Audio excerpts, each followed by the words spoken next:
I always do this. Right. Hello and welcome to Catholic Unscripted number 3. I'm Katherine Bennett. I'm Mark Lambert. I'm Gavin Ashenden. And in what is a bit of an alliterative mouthful, this week we've got Belgium Bishop Bonny, who claims that Pope Francis approves of blessing for same-sex couples. So here we are again, Mark and Gavin, dealing with the ambiguity of the Pope, because we're not sure whether the Pope does in fact approve of these disordered relationships. But this is what Bishop Bonny is saying, and we are waiting to hear what the Pope has to say. So what are we to make of this, Mark?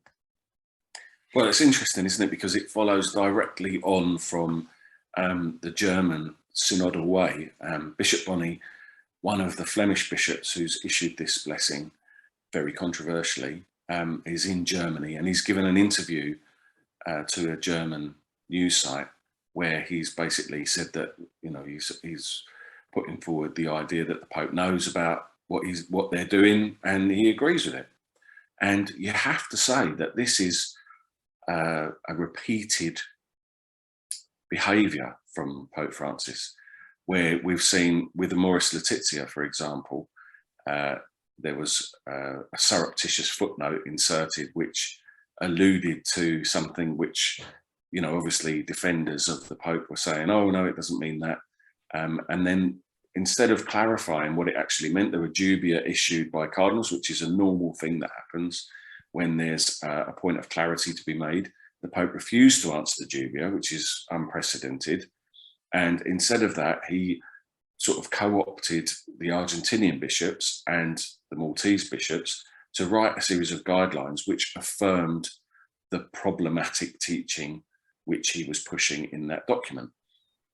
And it seems very much that we've got the same thing going on here.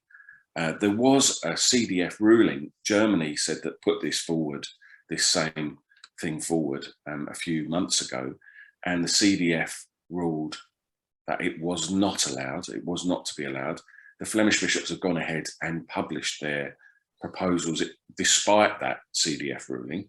So you've kind of got this chaos ensuing in the church where it seems very much that the Pope is pushing one agenda. I mean, otherwise, why are these guys doing it? They're, you know, widely, it's believed that, you know, this is pushing us towards schism, which is a massive problem.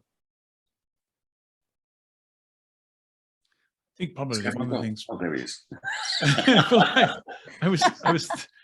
I was doing that difficult thing that not very intelligent people have to do from time to time, and that is lining up my thoughts in my head and trying to decide which order they should be presented in. But the first thing I wanted to say is we're going to be quite careful in our language today. We're going to be using some Catholic language and very often using the word disorderly. And we hope that you'll know what we mean by it, because YouTube has terms and conditions, and we want to avoid breaching them. But this is as much a discussion about authority as it is about sex. Basically, we think you know what's going on with the sex, but we want to talk more about the authority. And the difficulty here is that the Catholic Church is lagging behind what the Protestant churches have done. So for those of us who've been Protestants for a long time, we've seen all this before. We know what the tricks are. We know how the sleight of hand works. We know which cup the smarty is found under after a 3 move very swiftly in a magical trick. And it's very painful to see it being done because it's just so completely obvious. So one of the things that we're discovering is that the sources of authority for the church are being undermined. And they are, of course, the Bible and tradition. Now, Protestants don't have much tradition. They get to reinvent it regularly, but Catholics have the Magisterium. And one of the things we found is that Cardinal Ratzinger, of blessed memory, had something very important to say about the Magisterium. Katherine, you dug this out. It was really very powerful. Perhaps you could, this is the moment to share it. Yeah, I think this is one of the problems in the Catholic Church, is a misunderstanding about what the Magisterium is, or a misunderstanding about sources of authority and what we mean by authority. So we talked in another episode about the infallibility of the Pope, and that doesn't mean that everything the Pope says is infallible. If the Pope were to say tea is a better drink than coffee, that wouldn't make that an infallible statement. So things that the Pope is quoted as having said on a plane, for example, don't need to be taken as infallible. So it's under very certain and specific conditions, which Mark can elaborate on in just a moment. But so the church we look at as like a three-legged stool. We have sacred tradition, sacred scripture, and the magisterium, and we need all three, or it falls apart, it falls away. It's not sola scriptura, or it's not only scripture. It's a bit like, to use a weak analogy, but one that might help, it's a bit like students who go to a school at the start of secondary school, and they have a load of textbooks, and in the textbooks is all the information they need, and it really is all there. But we don't just give them the books and say, come back in 5 years and sit an exam. They enroll in a class and they're guided and led by a teacher who shares the information, elucidates it, makes it clear, but doesn't deviate from what it is that they need to know and understand. So Christ, knowing who we are, what we're like, our nature, is that we need that institution, we need that guidance, that deposit of faith, that authority, that visible authority. We need that to guide us so that we don't err.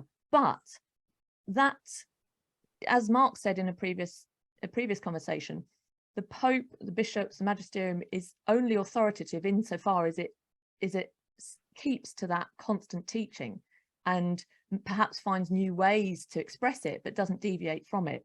Pope Benedict, when he was Cardinal Ratzinger in 1986, on this very day that we're recording, on the 1st of October, wrote a letter to the bishops on pastoral care and said this: "We wish to make it clear that departure from the Church's teaching or silence about it in an effort to provide pastoral care is neither caring nor pastoral. Only what is true can ultimately be pastoral." And so we shouldn't be looking to deviate from scripture, from tradition, but only to look at the constant teaching and say, how can it be expressed at this time? You know, Benedict, but Mark, sorry if I'm jumping in front of you, but Benedict was so clear there. One of the things that I found is, as I've been talking about orderly and disorderly love, is that the moment somebody says they know somebody who has disorderly affections, the next thing is we have to affirm them, we have to love them, we have to accept them as they are. And your idea that this is wrong in principle is an unloving thing to say. So first of all, this always constitutes to some extent a degree of a moral blackmail. It means that, but then, you know, this is the beginning of the victory of the victim always. So what Benedict is saying there is that there are principles of revealed truth, things that the church should know, and we should not be subject to blackmail. And if you think you're offering pastoral care, you're doing the loving thing by softening the church's teaching because people need it or are helped by it, or it meets what they require. You're making a very big mistake. But that's exactly the sociological trajectory in our therapeutic culture that people have followed, and they get very cross with you and consider you're deeply unloving if you don't give in to the blackmail. What a massive irony it is when you think about the way that our faith is about coming before Christ, having humility and trying to learn the lessons that Jesus is teaching us.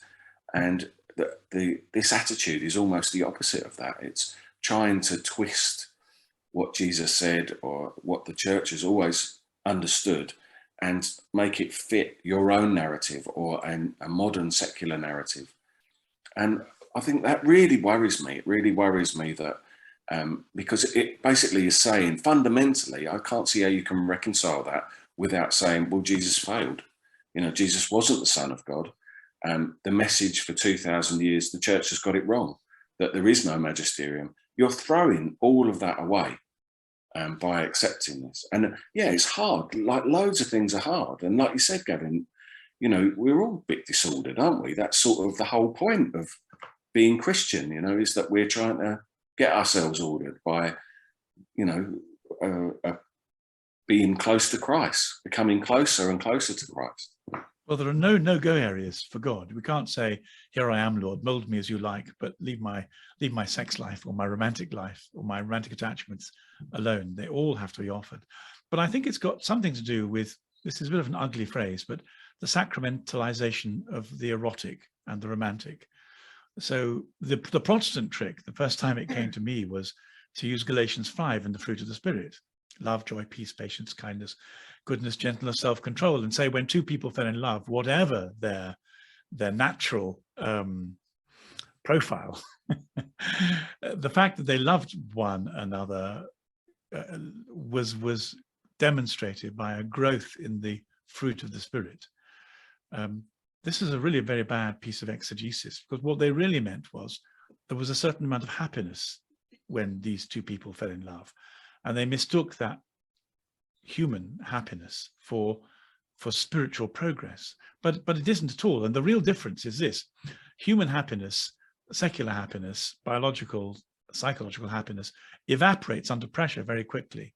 So all the things, if you like, in the old man, the old flesh, the sub-Christian nature, they look very good, but the moment you put them under pressure, like insult them, just try insulting me in public as I'm driving my car, and that will show you how shallow a Christian I am, because I have to work enormously hard to be humble and to turn the other cheek and not choose a whole. So I'm under no illusions about my sub-Christian fruit of the Spirit. It's very thin ground, but actually the development of Christ in us is a point where it's very hard to. It goes right against the grain. This constant forgiveness, constant humility, not responding with pride and anger. These are very difficult things. And these are not produced by two people loving each other. They may be happy for a bit until they then start having to forgive each other and the misunderstandings set in. But the idea that falling in love and having sexual intimacy is of itself a piece of spiritual advance is terribly shallow. And what it suggests is that, and it gives to falling in love and sexual intimacy a false status, the status almost of the sacrament. And that's exactly what the Protestant religion is. And they're very cross with us because effectively we're criticizing their idol. The idol is this, how does one sum it up most of all?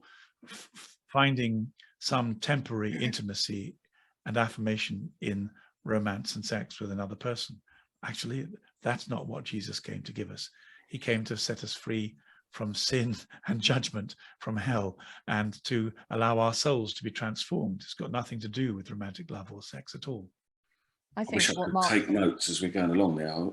Yeah, There are a couple of really important things. I think one of the things that you said there about the spiritual dimension to our sexuality, I think that is a real, like, you're without disagreeing exactly with what you were saying, I think that there is a spiritual dimension to our sexuality, which is the thing that causes us a problem in a way, because where it's become meaningless, those relationships have become meaningless, or a manner of acquiring some sort of physical pleasure.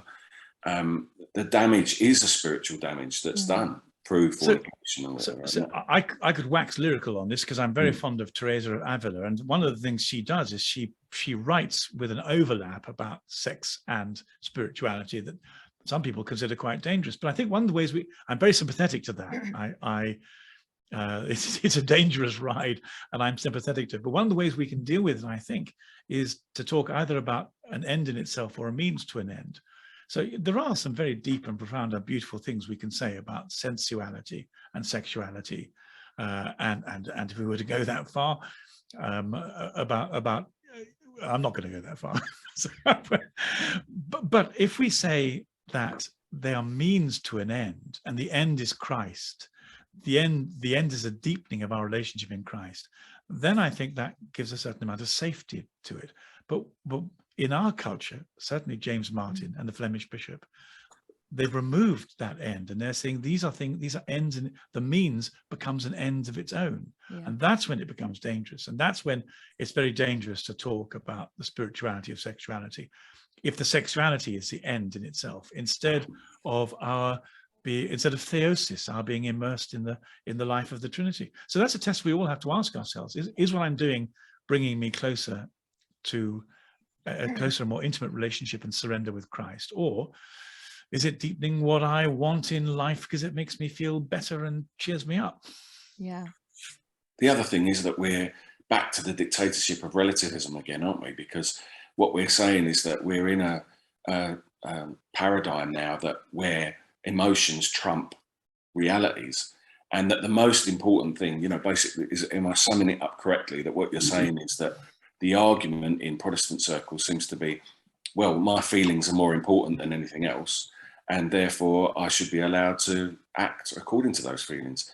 There never seems to be any sort of analysis of the repercussions of the, you know, these decisions, does there? You know, that your choices have consequences. I think that always seems to be left out of that. I think a big problem is that lack of focus on the finality that Gavin spoke about. So there's a couple of things here. One is that as Christians, we see a person's humanity before we see their fallenness. We're all fallen, we're all broken, we're all weak, we live in a fallen world, and we all have a cross to bear, and that cross is different for me as it is to you, but we all have one. And for some people that may be a disordered inclination, a disordered attraction, but they themselves are not, you know, their humanity, they are made in the image and likeness of God. And I think that's what's beautiful about our Catholic theology, about our Catholic faith, is that we say we don't reduce you to what you do, but we look at you as a person and we say you are called to so much more. You are called to this to be this wonderful child of God, and for you may have to carry this particular cross, and for someone else it will be this. But I think that speaks to a lack of faith in the supernatural, because actually, if we really believe in a God and we trust that he's created us in his image, and he wants to raise us up and call us to something that will be beautiful and will bring us joy, and we put our faith in that, then I think it becomes easier to make sacrifices and say, well, I trust you, God. It feels really difficult. It doesn't feel like it's what I want to do, but I trust you. And if you just say, actually, there isn't really a God and there is no big plan, and actually the sum total of everything is how you feel, then of course you're going to reject it and say, well, this doesn't make me feel good. So surely that's a kind of idolatry as well. Like, you know, what we're talking about here is, instead of having the Imago Dei at the center of who we are, this ideology is attempting to put our feelings, our sexual urges, if you like, that is what makes you who you are. I mean, would you agree? That seems to me a key insight when we're talking about this topic, is that, you know, it's putting, like, how on earth can you put your urges at the center of what and who you are? It doesn't make any sense, does it? Well, by calling them love, there are a number of tricks that they played on us. So the first trick that is, I mean, you've gone right to the bullseye. It's to call an urge love. It's to confuse eros and agape, and this should be cue Katherine to tell us what this is really all about. But if I can just finish the sentence before I lose my train of thought, before Katherine tells us this important, deepens our understanding. The other trick they played on us is to define ourselves by our urges. So, I mean, if I, you know, in any public space, I say, hi, I'm Gavin, and I'm a straight man with turbulent sexual longings, then people would say, excuse me, we don't want to know about that. Oh, God. But that's right. but too much information, Gavin. Too much information. Well, but you see, but that's the whole thing. That's exactly what we've been lured into. Too much information. When I meet someone, I don't want to know where they are on the disorderly or orderly scale. It's too much information, and not only that, but I don't see people as defined by their urges. I see them as baptized or non-baptized children of God that God wants to draw into his image. And the problem we've got, and we've lost round one very badly, or round 2 and 3, is that in the secular language, we now have to talk about people by again, sacramentalizing that urge, as if the most important thing about our humanity is who we want to sleep with or have sex with. I mean, actually, from time to time, the mask slips and they stop talking about love and they just talk about sex, which is, in the end, I think, what it is. But we've seen that creeping into, and this is one of the problems, isn't it? Is that we've seen this creeping into the language, like the synodal language in 2018. There was a big argument between the cardinals when they tried to introduce the alphabet euphemism, you know, thing, and basically that like, as we've just sort of had a discussion around the anthropology, which is, you know, very simply put, that we put Christ at the center of who and what we are, we don't put our urges at the centre of who and what we are. So to try and adopt that sort of euphemism is deeply problematic for Catholics. And so there were 13 cardinals who wrote, you know, to the synod governing body to sort of talk about why that shouldn't be done. The point is that we see the church trying to sort of accommodate these ideas. Exactly as you said, Gavin, it's a bit of a shell game, isn't it? Well, sorry, Katherine. Go on. I just want to say that alphabetitis is a very serious problem, and I was hoping Mark would then take us towards epistemology. But Katherine, you go. I was just going to say, I also fear that we can sound like we're saying, look, you know, love is really this drudge, this sacrifice. It's got nothing to do with feeling, and that isn't really it. It's saying you don't idolize feeling, you don't emphasize it above all else, but actually it's that love, that agape, that sort of when one makes a sacrifice for the other and the other sacrifices, it's that in that mutuality, then you find this total flourishing. And we're not saying you've got to have this cold-headed, like emotionless act of will. It's saying, Lord, I want to conform my will to yours because I know that you created me and know me better than I know myself. And that if I do, that you will enrich my life, that I will flourish. It's like a child playing in the sea. You know, this is love, this uprush of love. It isn't cold and callous and calculated, but at the same time, it isn't only and merely driven by feeling. So it's not really about your genitals. It's not. It's the genitalization of all this. Exactly. Yeah. Extraordinary, you know. Yeah. So actually, we're doing the very thing that people say we're not doing. We're not reducing it to just mechanics. We're saying it's so much richer. It's so much deeper. It's so much more beautiful. And you can have deep and rich and beautiful friendships. Nobody's disputing that. But that we have to recognise that there is an end to the way in which we are created as male and female complementary. Someone else say it clearer. And that is the end that we work towards, and that is the natural family, the mother, the father, the raising of children. So another question then is like this idea that you know, this is how I feel and how you know, this is what I want to do, and there's nothing else I want to do. And I always think, but like, you know, you could say the same thing about any relationship, couldn't you? You could say, you know, I like sleeping with ladies, therefore I want to sleep with as many ladies as I possibly can. But like, you know, there has to be a line. So it makes a mockery of the hashtag love is love. I mean, it's very easy to show what a load of absolute rubbish that is, isn't it? You know, because it's quite plainly. It is. Well, most men know that it's complete rubbish, but it's very difficult. It's such a powerful tagline that it's extremely difficult to repudiate it in 3 words. I mean, they have the advice, you know, the moment you acknowledge that love is a powerful tagline, how do you find 3 words to repudiate it? The best you can do is to make it 4 words. Love is not always love. That's 5 words. But one of the things that would be the better way of doing it. But one of the things that happened in my lifetime is the swinging of a pendulum. When I was young, duty was a form of love. So I was brought up with, was it Titus Oates? Oates, anyway, Captain Oates, on his Antarctic expedition with Scott, knowing that that he was going to delay and jeopardize the lives of his friends. So I'm going out, I may be some time. And that was his duty, his self-sacrifice was a way of loving his companions, who then made it back without being burdened by him.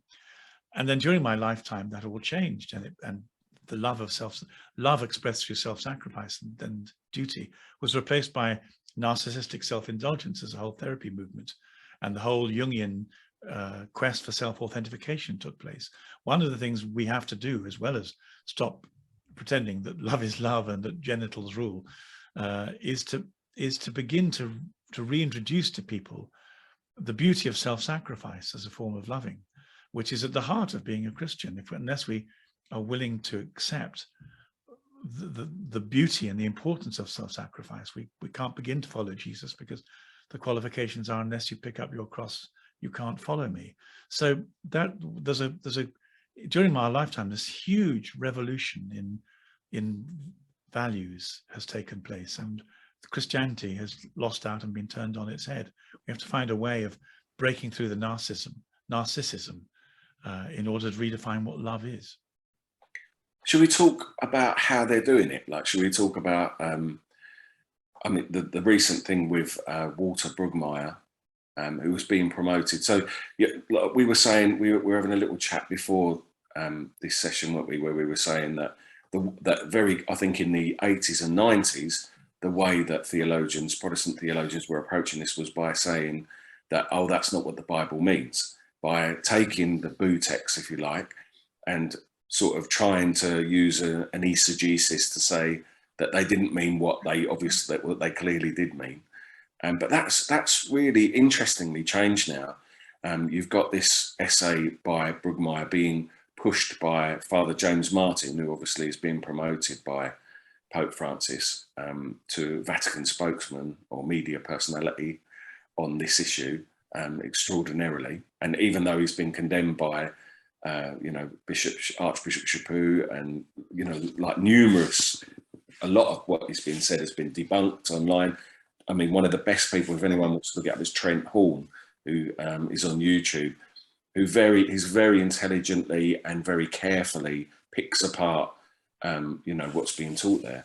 But this new sort of approach now is not to try and discredit the text in the Bible. It's, James Martin quite openly says, yeah, no, the Bible does condemn, clearly condemns it. And which goes along with the 2,000 years of history. So it's almost like he's trying to get around it that way. But instead he says that the gospel is not the same as the Bible, so he's separating the gospel message from scripture and trying to say that the two things are a different thing. And what's so, the heresies are always the same. They're the same heresies coming back, because this is Marcion. Marcion says, let's just deal with the gospel and cut out all that awkward stuff before it, especially the Old Testament. And because people don't understand the Old Testament, which is the covenant within which Jesus lived, the incarnation took place within it, from which neither a jot or a tittle is going to pass away. So we better understand it. And everyone majors on the battles and the aggression and an angry God, and because they haven't read it. But when you read the Old Testament, what you discover is this wonderful experiment in forming a nation in holiness. And so all the way, and again, I'm so cross at this trick of this nasty trick of insisting on inclusion and non-divisiveness, when actually the whole of the Old Testament is a study in exclusion and divisiveness, because you're excluding that which is going to pollute and destroy, and you're dividing because you have to divide between good and evil. And so the great project of the Old Testament is teaching the people of God to divide their lives between the holy and the unholy. So they even cook separately. Even cooking is divided up between different forms of doing it. And the reason this matters is because when we come to Jesus, we already have a platform of holiness and unholiness, and sexuality falls into holiness or unholiness. And so the natural sexuality of a man and a woman having a children, being married for life, is actually holy. And all the other stuff is unholy. And of course, just like us, they said, well, but life's more complicated than that, because it is. So they said, let's try and find the exceptions. And that was where Shammai and Hillel came in. They had the liberal and the conservative school of thought, even at the time of Jesus. And he was asked to arbitrate on it, and he refused and simply always said, let's go back to the principles of holiness and unholiness. And this is quite difficult, because that means that we all have to work out the exceptions as we go along. And that's very painful, and wonderfully, that's where the church comes to help us. But the James Martin thing, we can distinguish gospel from Bible, is just Marcionite, the Marcionite heresy, all over again. Only if you put the whole thing within the trajectory of this discovery of holiness and unholiness, sacred and secular, can you begin to understand what God's doing with us. And that means learning the basics of what falls into the sacred bit and what falls into the non-sacred bit. Yeah, it's all that attempt to pick what suits.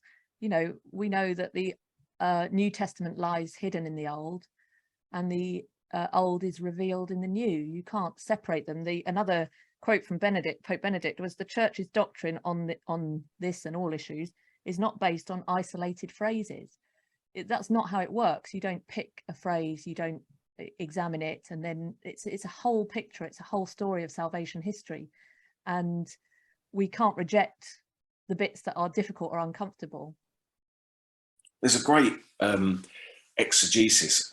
One of the things that you often hear is, oh, Jesus never said that, which obviously is, you know, Jesus didn't talk about nuclear weapons, therefore, Yeah. or whatever. Yeah. So you can't have an opinion, a biblical opinion, which obviously is complete nonsense. But this is a particular topic that, you know, I think that's often thrown out, that Jesus never mentioned this. Well, read Matthew 19 is what I'd say. But read it carefully, you know, and with an open heart, and you'll see what Jesus has to say about it. Perhaps we'll put some of these links, Catherine, in the. I will. I'm going to put some links because we spoke about some earlier as well. But I think that just to pick up on that, because I think that's just a really quick and important point. And I think this is where the prophetic voice of the church we can see. And I think a good example of that is Humanae Vitae, where at the time in the 60s, this introduction of the reproductive pill seemed like it was only good. And almost surprising to everyone, the church came in and said, we foresee problems down the line, and people were saying, no, don't be ridiculous. And now we've got a 50-60 year experiment. We see the results, and the church was right, not because Jesus taught about a contraceptive pill or hormone injections, but because he's God and he understands human nature, and the church has been given that authority to teach what is right and how we are to be as humans. And so it doesn't matter if there's no mention of abortion or nuclear weapons or the contraceptive pill. The point is the church will speak to human nature and does know humans, because God knows humans and created us. And so we pay attention, and we don't pay attention at our peril. Oh, good. Can I quickly say something? This is really important, because this is why I became a Catholic. I spent all of my life scorning Humanae Vitae, scorning, you know, all the normal secular reservations about contraception. How can the Catholics be so stupid? How can they be so prudish? How can they be so fundamentalist? Stupid Catholics causing all this trouble with their overreactions against sexuality. And I was utterly taken with the secular approach. And only as I've got older have I begun to understand how many of the disastrous implications of the way in which we've mishandled sexuality, in which sex has become recreational, stem from the pill and from contraception. It wasn't, I have to say, in my own defense, it wasn't altogether clear in the 60s and perhaps the 70s, but certainly by the 80s it should have been. It took me another 40 years, I'm afraid. But the things that have made me very happy to be a Catholic are the discovery that Humanae Vitae was such an important teaching, that celibacy was important. You know, which organization has taken sex, which has blown up in our faces in the form of kind of a nuclear holocaust, has taken it seriously enough to contain and constrain it? Answer: only the Catholic Church with its teaching of celibacy.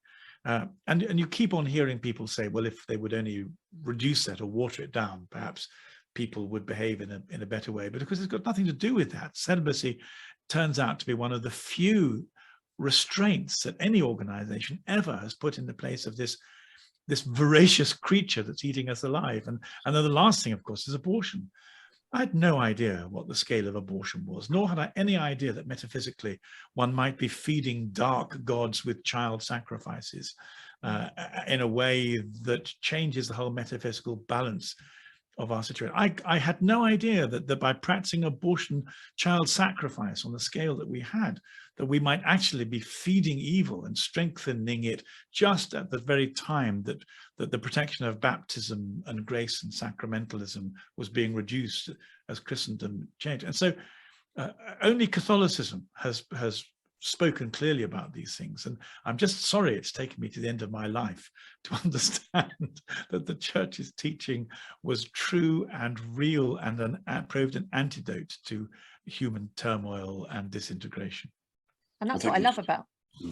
I was going to say, I think it's wonderful that you know, that the church does teach clearly on these things, which is why I get so cross when you know, sort of, there seems to be so much confusion. Thanks, Bishop Bonnie.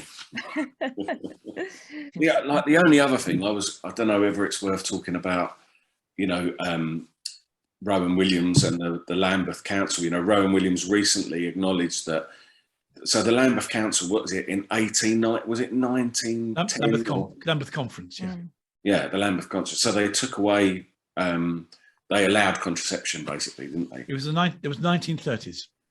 Yeah, and Rowan Williams recently acknowledged that once you divorce what the Catholic Church teaches, the unitive and the procreative ends of marriage are completely joined together. Once you separate those, then it's very difficult not to say any form of sexual activity is, completely illicit, isn't it? Yes, I think it stands and falls on our response to contraception. And that's why this is such a problem for the church, because it's like they're trying to sell it as reaching out to the peripheries and all this stuff. But if they dismantle this, it's such a fundamental thing. How are we, if you understand catechesis, so many building blocks will tumble down like a Jenga tower if they take this out. And they don't even seem to understand the faith. That's what worries me. That's right. Every time it's mentioned in the public space, they say, "Oh, but guess what? 75% of American Catholics don't believe in the contraception is a problem." And you have to say, yeah, and that they're not Catholics. I mean, they may not be Christians. They may have grown up in, but if they don't, it's not just about obeying a rule. It's understanding why the rule is there and how it describes human behavior and how your own behavior should be interpreted through the principle that lay behind the rule. There isn't any sense of that at all. It's a rule. No one cares about it. Therefore, so let's get rid of it. Yeah, but it's about assenting, isn't it? It's about assenting to that. And it's like, well, so what if 99% you're not God? We need revelation. If we didn't need revelation, then of course we can just say, well, it feels okay to me, or I think it's fine. If the church teaches this, the church is right. If you think differently, you're wrong. None of us would create Christianity as a religion. I mean, I would never sign up for a religion that made me forgive my enemies 70 times 7. It's just too darn difficult. And then, it's a scourge of my happiness and life. I would prefer to take revenge on them or ignore them. But the idea I have actively forgive them, I wouldn't make a religion like this, except that because of it, I discovered that God forgives me 70 times 7. So my forgiveness, which I need more than anything else, depends upon this rule that I then have to implement on behalf of others. But I wouldn't have invented it. I'd have chosen something much cozier and more congenial. But also, this is why we need the rock of our faith, and it is a steadfast rock. We don't want something blowing in the wind, because it's that rock that can say in Nazi Germany, when homosexuals are being killed, it's wrong. It is objectively wrong. You cannot kill these people. They are made in the image and likeness of God, whilst at the same time saying are wrong. That's a church that is a rock that can say both things at the same time. We defend the person. We will always defend the person, but we will not accept these acts. And so therefore, it doesn't matter what culture you live in. It doesn't matter if at the time homosexuality happens to be popular or not. You know that you are always safe, that you are in the image of God, and your life will be protected and preserved. Well said. End rant. Well, okay. Have we done everything? I don't know. Well, that was all right. I thought we got right into it there, didn't we? Oh, don't end with me saying that. Someone else might say something else. I thought, well, Mark did. We got right into it. Very good. Give Mark the last word. That was very good. Oh. You've been listening to. Tell us what the Magisterium is, Mark. The teaching authority of the teaching authority of the church. So, well, there was something I was going to say, but I can't remember what it was now. Yeah, I think we covered it all. Nice one. We'll be back. We'll be back. There'll be more. Okay, for now, thanks for listening. You've been listening to me, Katherine Bennett. Me, Mark Lambert. And me, Gavin Ashenden, Catholic Unscripted, number 3. Thanks for joining us. By the way, please comment freely and like and share. And subscribe. Bye. Subscribe.